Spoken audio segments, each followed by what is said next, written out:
Jesus wants to speak, I'm going to speak with Jesus. Come divine will, come speaking my speaking, come listening our listening, come thinking our thinking. So possibly two things here. First one is Luisa, up here. This pencil picture was a Christmas present from my son Michael, who is an artist. I've been intending to get it framed, but I procrastinate like crazy. The beautiful Sacred Heart picture here, where the Sacred Heart is a light, it's not red, it's a light.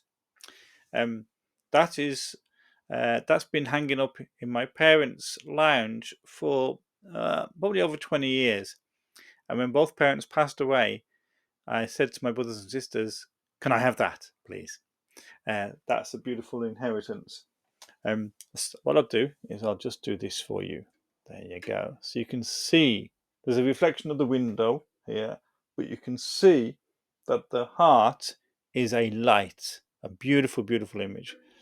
With this one, this is Luisa, a pencil drawing by my son. Before he painted it, he prayed a prayer to Luisa Picaretta, which was along the lines of, whoever looks upon this image, and he prays it in the divine will, whoever looks upon this image, may Luisa give them the graces that they desire, the graces that they need to grow in the divine will. So there, and when I first opened it up, I was very tearful because it was like I was looking at Luisa, and obviously I felt a touch upon my soul, which slightly contradicts what I said in the last video, but there we go. The spiritual life is full of wonderful paradoxes and contradictions. So you have these two images, and if you like, we are in the era of the reign of the Sacred Heart, because we're in the Eucharistic reign of Jesus. That's where we're coming to. And the Eucharist, as you probably know, is the heart of Jesus. The tissue, when it's been examined, where there's been Eucharistic miracles, it comes out as heart tissue. So the Eucharist is his heart. We receive his heart at communion. And the divine will is about the Eucharistic reign of Christ. So the Sacred Heart is very, very important for us. And then, of course, Luisa up here, it's her mission. We have to remember this. Jesus makes it clear to her and to other saints. Their mission begins in heaven.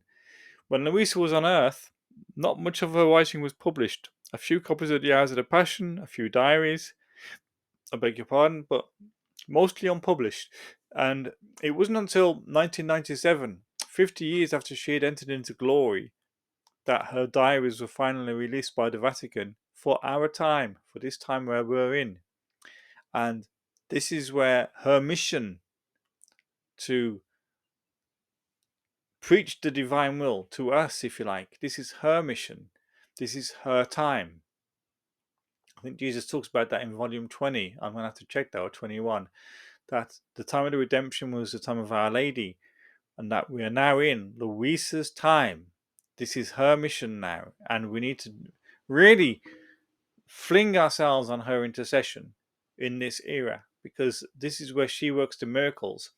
And the greatest miracle that she's going to work is to bring souls into the divine will, to hopefully, and this is my heartfelt prayer, this is what I want so much, the possession of the divine will. Who wouldn't want that?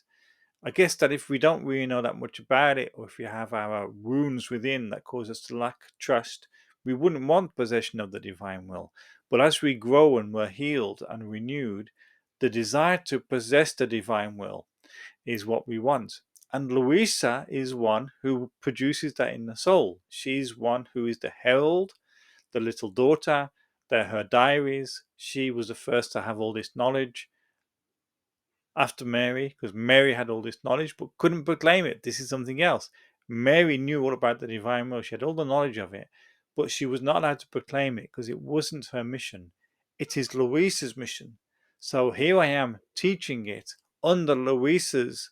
I pray for her to be my mentor in the divine will, so that when I preach it, I'm preaching her message and the message of the Lord Jesus Christ and the graces that Our Lady brings.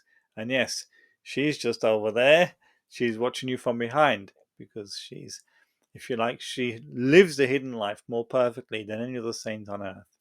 So please God, that they're all on your case, helping you to grow in the divine will.